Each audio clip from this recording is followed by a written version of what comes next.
Hello students, let's resume our Haryana GK quick revision series. As you all know, nowadays we are doing 100 questions, 100 top one-liners. So 2700 questions we have already done. Now we have to start from 2701. Let's start. Haryana में कौन सा शहर steel city के रूप में जाना जाता है? स्टील सिटी के रूप में जाना जाता है हिसार को। जिंदल स्टील फैक्ट्रीज हैं, उन्हीं की वजह से स्टील सिटी के रूप में जाना जाता है।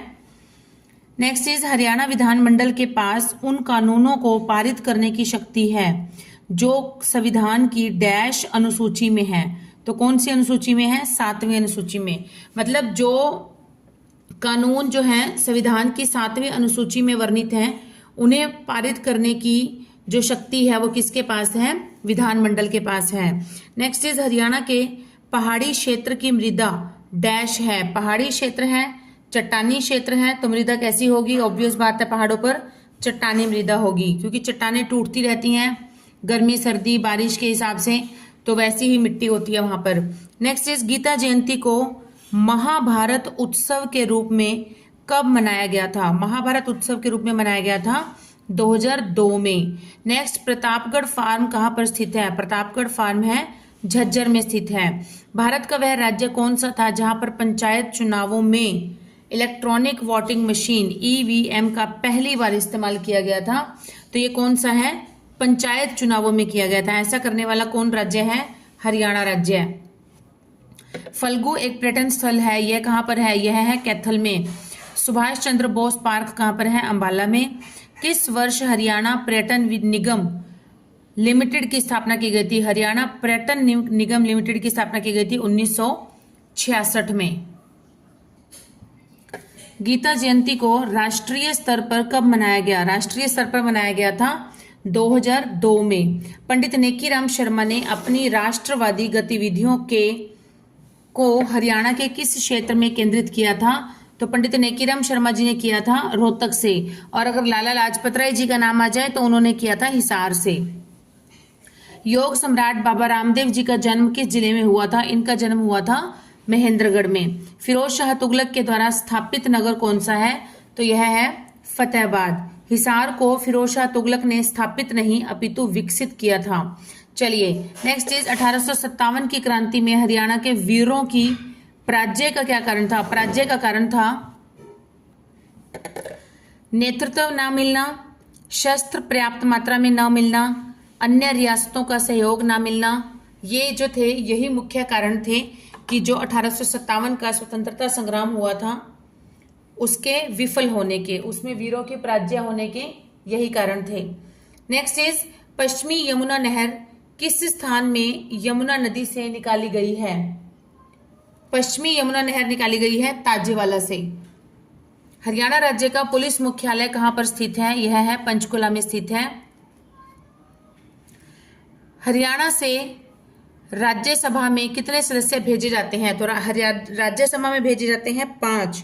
लोकसभा में कितने भेजे जाते हैं? लोकसभा में 10। और विधानसभा में कितने होते हैं? विधानसभा में होते हैं 90। नेक्स्ट इज हरियाणा के किस जिले के गन्नौर में अंतर्राष्ट्रीय मंडी बनाई जा रही है? मंडी है ये, अंतर्राष्ट्रीय मंडी बनाई जा रही है। तो गन्नौर में कहां पर है ये? गन्नौर कहां पर है? सोनीपत में है।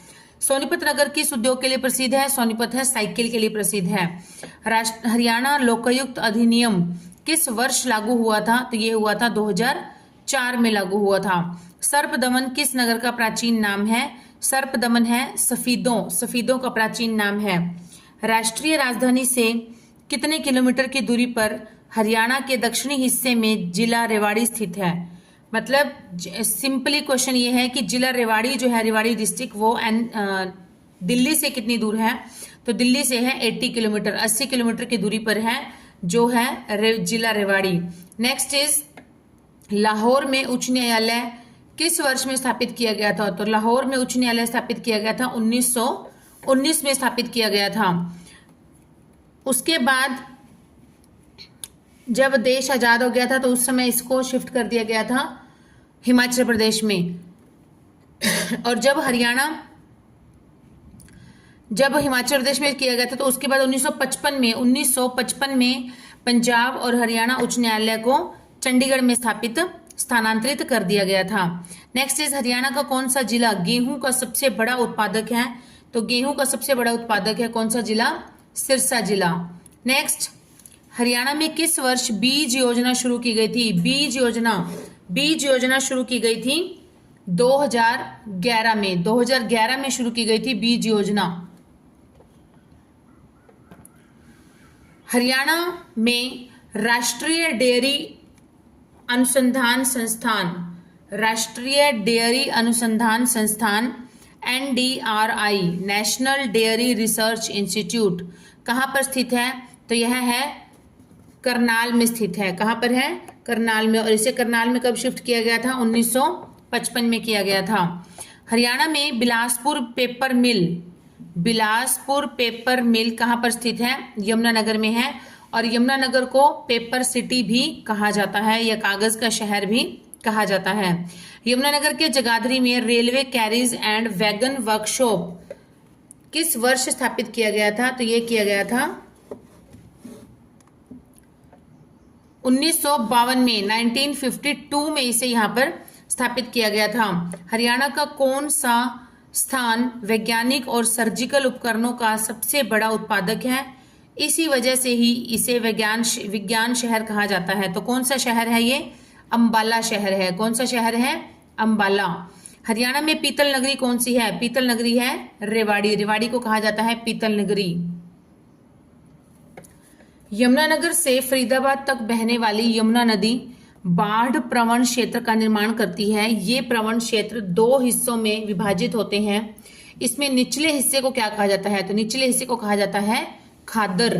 अरावली पहाड़ी का सबसे ऊंचा क्षेत्र जिसकी ऊंचाई 652 मीटर है उसे डैश कहा जाता है। इसे कहा जाता है ढोसी की पहाड़ियां। ढोसी की पहाड़ियां हैं जो कि सबसे ऊंचा क्षेत्र है अरावली पर्वत का। और जो ऊंची चोटी है यहाँ पर उसका नाम है कुलताजपुर। अरावली पहाड़ी की जो सबसे ऊंची चोटी है वह है कुलताजपुर। और कहाँ पर है? ये ढोसी की पहाड़ी पर है। नेक्स्ट इज हरियाणा में पवित्र मानी जाने वाली नदियां दृश्यवती और डैश है। दृश्यवती और कौन सी है? सरस्वती है।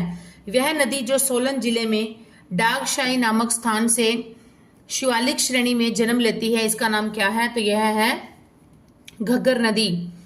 हरियाणा में 50 किलोमीटर तक बहने वाली गैर बारामासी नदी कौन सी है? 50 किलोमीटर तक बहने वाली गैर बारामासी नदी है दोहन नदी। चंडीगढ़ उच्च न्यायालय के भवन का डिजाइन किसने किया था? चंडीगढ़ उच्च न्यायालय के भवन का डिजाइन किया था ली कार्बूजियर ने। किस हरियाणवी अधिकारी ने आयरन मैन चैलेंज पूरा किया एवं इतिहास रचा? आयरन मैन चैलेंज पूरा किया था दीपक बाबूलाल। नाम है इसका दीपक बाबूलाल। हरियाणा का कौन सा जिला लोहे के पाइपों का सबसे बड़ा उत्पादक है? तो यह है हिसार जिला। और इसलिए ही इसे स्टील सिटी भी कहा जाता है हिसार को। यहाँ पर लोहे के पाइप्स जो है वो सबसे अधिक बनते हैं। किस हरियाणवी कंपनी को ब्रिटिश सेफ्टी काउंसिल से पहली बार अंतर्राष्ट्रीय सुरक्षा पुरस्कार मिला है? तो किस कंपनी को मिला है? हरियाणवी कंपनी को। यह है जिंदल स्टेनलेस जो कि कहां पर है? हिसार में। हरियाणा पूर्व में डैश से घिरा है। पूर्व में किससे घिरा है? पूर्व में घिरा है उत्तर प्रदेश से। और पूर्व में नदी कौन सी बहती है? पूर्व में नदी बहती है यमुना नदी। कौन सी नदी बहती है? यमुना नदी, जो कि हरियाणा और यमुनानगर के बीच में बाउंड्री का निर्माण करती है एक। नेक्स्ट इज शिवालिक की पहाड़ियां बहुत सी नदियों का स्रोत है। ऐसी ही एक नदी है। कौन सी नदी है? टांगरी नदी। शिवालिक की पहाड़ी अभी हमने ऊपर भी पढ़ा था। शिवालिक की पहाड़ियों से घग्गर नदी भी निकलती है। घग्गर नदी का उद्गम स्थल भी शिवालिक की पहाड़ियों से सोलन जिले में डागशाही नामक स्थान के पास से होता है। नेक्स्ट इज टूटते बंधन उपन्यास का लेखक है हेमराज निर्मल। यहाँ निर्मम है, निर्मम, हेमराज निर्मम। पंचकुला आईटी पार्क किस वर्ष में स्थापित किया गया था? पंचकुला आईटी पार्क स्थापित किया गया था 2008 में किया गया था। हरियाणा के यमुनानगर को और क्या कहा जाता है? तो ये कहा जाता है पेपर सिटी, कागज का शहर कहा जाता है इसे। चरखी दादरी जिला वर्ष किस में बना था? मतलब चरखी दादरी जिला बना था दिसंबर 2016 में बना था। और ये 22वां जिला है। अभी तक सबसे लास्ट जिला यही बना है चरखी दादरी, जो कि भिवानी से अलग होकर बना था। अरावली पहाड़ी के दक्षिणी भाग को स्थानीय रूप से किस नाम से जाना जाता है? दक्षिणी भाग को जाना जाता है मेवात की पहाड़ियों, मेवात की पहाड़ियों के नाम से इसे जाना जाता है। नेक्स्ट है, हरियाणा में किस स्थान पर सर्वाधिक औसत वर्षा होती है? सर्वाधिक औसत वर्षा होती है अंबाला जिले में होती है। एक योजना शुरू की गई है जिसके अंतर्गत बीपीएल कार्ड वाले एक वरिष्ठ नागरिक की तीर्थ यात्रा का खर्च सरकार वहन करेगी। यह योजना क्या है? यह योजना है तीर्थ दर्शन। मतलब बीपीएल कार्ड होना चाहिए और सीनियर सिटीजन होना चाहिए, उसकी तीर्थ यात्रा का जो खर्चा है वो सरकार पे करेगी, गवर्नमेंट पे करेगी। तो ये है तीर्थ दर्शन यात्रा, तीर्थ दर्शन योजना। पश्चिमी क्षेत्र का कृषि जलवायु क्षेत्र अनुसंधान केंद्र कहाँ पर स्थित है? पश्चिमी क्षेत्र का कृषि जलवायु क्षेत्र अनुसंधान है बावल में, बावल है रेवाड़ी में। और पूर्वी क्षेत्र कहाँ पर है? पूर्वी क्षेत्र है इसका करनाल में। नेक्स्ट, सुअरों की सर्वाधिक आबादी किस स्थान पर है? सुअर है सबसे अधिक सोनीपत में पाए जाते हैं। हरियाणा राष्ट्रीय घोड़ा अनुसंधान संस्थान शहर में किस वर्ष स्थापित किया गया था? यह किया गया था 7 जनवरी 1986 को। 7 जनवरी 1986 को ये हिसार में स्थापित किया गया था। हरियाणा के गुरुग्राम में मारुति सुजुकी प्राइवेट लिमिटेड पहली कंपनी थी जिसने किस वर्ष शहर में एक उत्पादन इकाई की स्थापना की थी? तो ये की थी 1970 में की थी। 24 अक्टूबर 2015 को हरियाणा सरकार ने डैश में संस्कृत विश्वविद्यालय शुरू करने की घोषणा की। तो कहां पर की थी? मुंदरी गांव। और मुंदरी गांव कहां पड़ता है? कैथल में पड़ता है। कब की गई थी? 24 अक्टूबर 2015 को। और किसकी? संस्कृत विश्वविद्यालय। हरियाणा में मटके डैश पर चिकनी मिट्टी का प्रयोग करके बनाए जाते हैं। तो किसके ऊपर? चक्र के ऊपर। एक चक्र होता है उसके ऊपर चिकनी मिट्टी रख रख के उसको घुमाया जाता है। आपने कभी देखा हो कुम्हार को बनाते हुए? चलिए, हर्षचरित। हर्षचरित किसके द्वारा रचित है? बाणभट्ट के द्वारा। बाणभट्ट ने लिखी थी हर्षचरित, जो कि है हर्षवर्धन सम्राट के समय उसका दरबारी कवि था। और उसकी ये जीवनी लिखी है। ये जीवन के बारे में लिखा है, किस तरह का उसका शासन था, राजनीति थी उसकी, किस तरह का राजपाट था उसके समय में। और इन्होंने एक और भी रचना की है, वो है बाणभट्ट की कादम्बरी रचना की है। HSIIDC ने किस स्थान पर औद्योगिक मॉडल टाउनशिप विकसित की है? औद्योगिक मॉडल टाउनशिप विकसित की है मानेसर गुरुग्राम। फाग नृत्य डैश के माह में किया जाता है? फागुन के माह में। और यह होली से पहले किया जाता है। हरियाणा का प्रथम गवर्नर कौन था? गवर्नर मतलब राज्यपाल। तो कौन था? श्री धर्मवीर जी थे। करनाल में स्थित पर्यटन के लिए प्रसिद्ध झील का क्या नाम है? यह है कर्ण झील। हरियाणा में हीरो होंडा मोटरसाइकिल बनाने का कारखाना किस जिले में है? रेवाड़ी धारूहेड़ा में है। हरियाणा राज्य का निर्माण डैश के आधार पर पंजाब में से किया गया था। मतलब इसका हरियाणा को अलग करने का बेसिक रीजन जो था वो क्या था? वो था भाषा। भाषा के आधार पर अलग किया गया था। जो हरियाणवी और हिंदी भाषी लोग थे उनको हरियाणा में रखा गया था, और जो पंजाबी बोलने वाले लोग थे, पंजाबी भाषा, उनको पंजाब का एरिया दे दिया गया था। Next is Tarain. तराई नहीं आएगा यहाँ पर, न मिसिंग है, न। तराइन की दूसरी लड़ाई किसने जीती थी? तो तराइन की पहला युद्ध कब हुआ था? तराइन का पहला युद्ध हुआ था 1191 में हुआ था। किस किस के बीच हुआ था? पृथ्वीराज चौहान और मोहम्मद गौरी के बीच में। मोहम्मद गौरी और पृथ्वीराज चौहान के बीच में हुआ था 1191 में, और उस समय जीत हुई थी पृथ्वीराज चौहान की। और दूसरा युद्ध अगले ही वर्ष हो गया था। मोहम्मद गौरी ने बिना बताए ही अटैक कर दिया था इसकी सेना पर, पृथ्वीराज चौहान की। मतलब वो प्री प्लान्ड नहीं थे। तो इस समय जीत हो गई थी मोहम्मद गौरी की, क्योंकि वो धोखे से जीत गया था, और पृथ्वीराज चौहान की हार हो गई थी। और हुआ कब था? 1192 में हुआ था। तो हमारा क्वेश्चन क्या है? तराइन की दूसरी लड़ाई किसने जीती थी? मोहम्मद गौरी ने जीती थी। और पृथ्वीराज चौहान को बंदी बनाकर अपने साथ ही ले गया था, कारावास में रख दिया था उसको। हरियाणा और पंजाब की सीमाओं को विभाजित और निर्धारित करने के लिए डैश आयोग की स्थापना की गई थी। तो ये आयोग था शाह आयोग। हरियाणा में डैश जिले में एक नए अखिल भारतीय आयुर्विज्ञान संस्थान नए एम्स की स्थापना की जानी है। कहां पर की जानी है? रेवाड़ी में। यह देश का 22वें नंबर का एम्स होगा जिसकी स्थापना की जानी है। 22वां एम्स है। और कहां पर है ये? माजरा, माजरा गांव रेवाड़ी में पड़ता है, रेवाड़ी जिले में। तो यहाँ पर पूछा है जिला है तो रेवाड़ी आ जाएगा। अगर माजरा दिया हो तो माजरा कंसिडर करेंगे। यहाँ पर कौन से नंबर का एम्स है? 22वें नंबर का, जो कि हरियाणा में बनने जा रहा है। दिनांक 1 अप्रैल 2025 तक हरियाणा मंत्रिमंडल में युवा कार्य और खेल मंत्री कौन है? तो युवा कार्य और खेल मंत्री हैं गौरव गौतम, श्री गौरव गौतम। रेणुका जी बहुउद्देशीय बांध परियोजना के एक हिस्से के रूप में प्रस्तावित रेणुका जी जल भंडारण बांध परियोजना यमुना नदी की एक किस सहायक नदी पर बनाया जाना है? किस सहायक नदी पर? तो ये सहायक नदी का नाम है गिरी। सहायक नदी का नाम है गिरी। झज्जर के रहने वाले मनु भाकर एक प्रसिद्ध क्या है? मनु भाकर हैं खेल निशानेबाज हैं। कपाल मोचन स्थित मुख्य तालाब किस नाम से भी जाना जाता है? कपाल मोचन मुख्य तीर्थ को जाना जाता है सोमसर तालाब या सोमसर तीर्थ के नाम से भी जाना जाता है। डैश हरियाणा के एक प्रसिद्ध कवि और विनोदी हैं, तो कौन है? सुरेंद्र शर्मा। इनका जन्म कहाँ हुआ था? इनका जन्म हुआ था महेंद्रगढ़ में।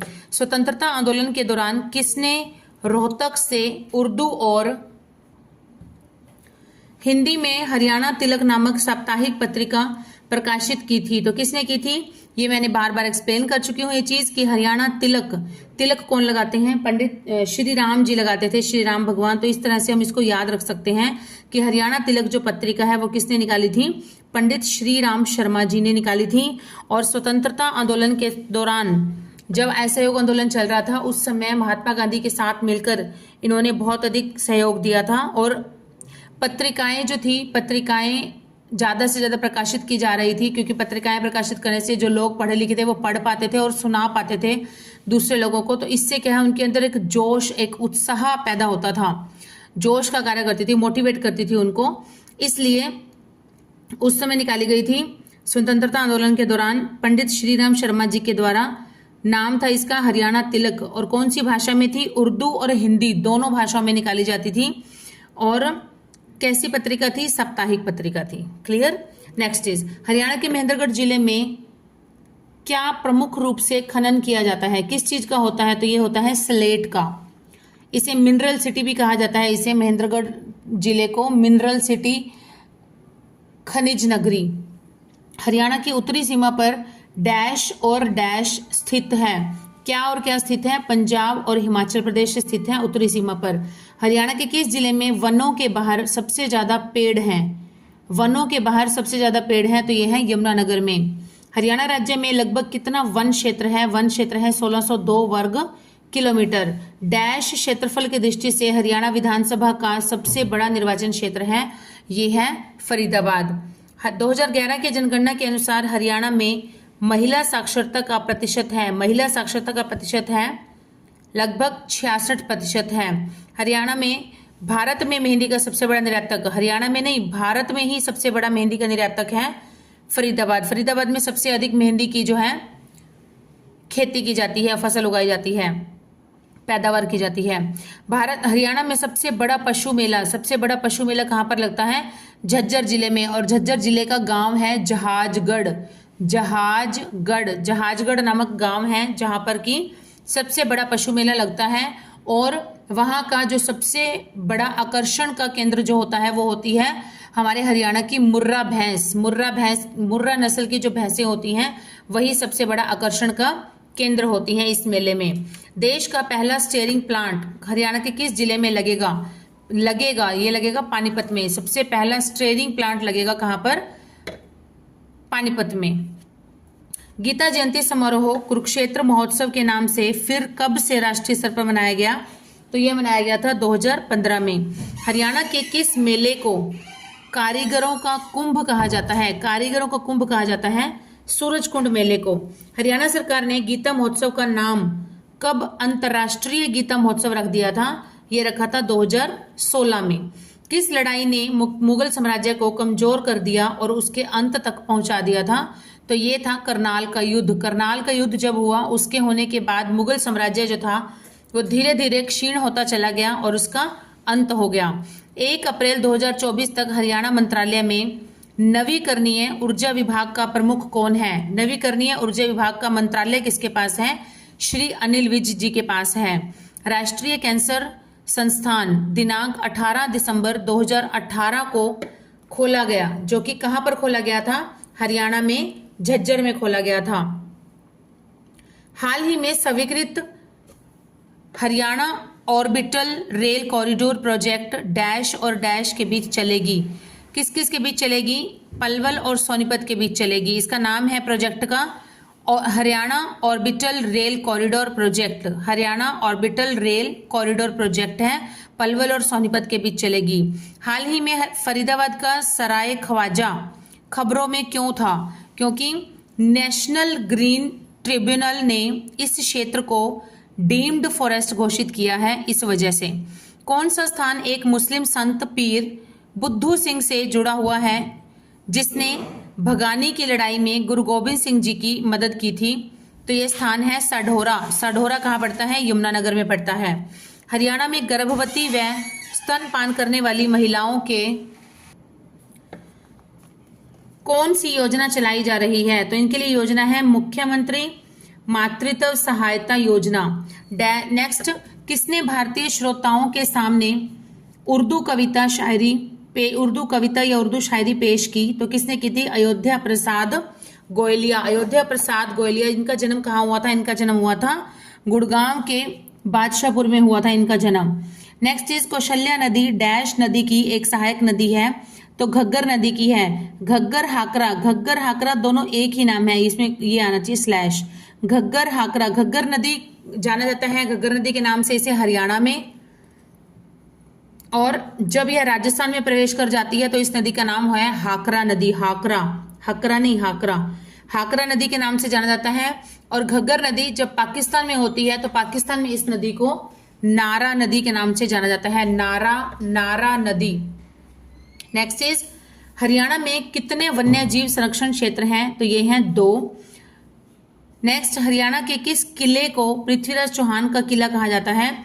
ये है अस्सीगढ़ का किला। अस्सीगढ़ का किला भी आ जाता है, कहीं कहीं पर इसको असीरगढ़ का किला भी लिखा आता है। और ये है कहाँ पर? ये हांसी में है। ये हरियाणा के राजनीतिक मानचित्र में सबसे पश्चिमी जिला कौन सा है? सबसे पश्चिम दिशा में है सिरसा जिला। और सिरसा जिला का जो चौटाला गांव है, चौटाला गांव जो कि ताऊ देवीलाल जी और चौधरी ओम प्रकाश चौटाला जी और दुष्यंत चौटाला जी, इनका जो गांव है, वह गांव जो है वो सबसे ज्यादा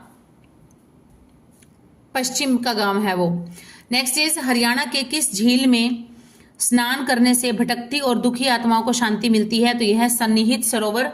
सन्निहित सरोवर ये कहाँ पर है? ये है हमारा कुरुक्षेत्र में है, और यहाँ पर विष्णु जी का वास माना जाता है। नेक्स्ट, हरियाणा में पाए जाने वाले महत्वपूर्ण खनिजों में से एक है, कौन सा खनिज है? टिन। हरियाणा का ग्रामीण लिंग अनुपात उसके शहरी लिंग अनुपात से क्या है? अधिक है। केंद्रीय भैंस अनुसंधान संस्थान कहाँ पर है? हिसार में है। विश्व पर्यावरण दिवस हर साल मनाया जाता है 21 मार्च को।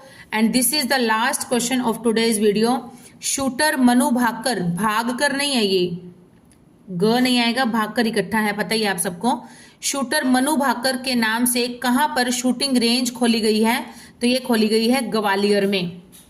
चलिए, आज के हमारे 100 क्वेश्चन यहाँ तक ही कंप्लीट हो चुके हैं। फ्रेंड्स, बहुत अच्छा लग रहा है, आप मेरी 100 वन लाइनर सीरीज को बहुत ज़्यादा सपोर्ट कर रहे हैं, बहुत पसंद कर रहे हैं। ऐसे ही करते रहिए। तो बहुत कम ही टाइम बचा है, एग्जाम कभी भी हो सकता है, कभी भी नोटिफिकेशन आ सकता है एग्जाम का भी। और अपने फ्रेंड्स, अपने नियर्स डियर्स में भी ज़्यादा से ज़्यादा शेयर करिए प्लीज़। अगर आप इतना करेंगे, सपोर्ट करेंगे, मुझे तो बहुत अच्छा लगेगा।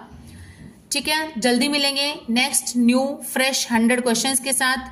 Till then keep studying and keep hard working and please keep supporting my channel. Okay, bye students.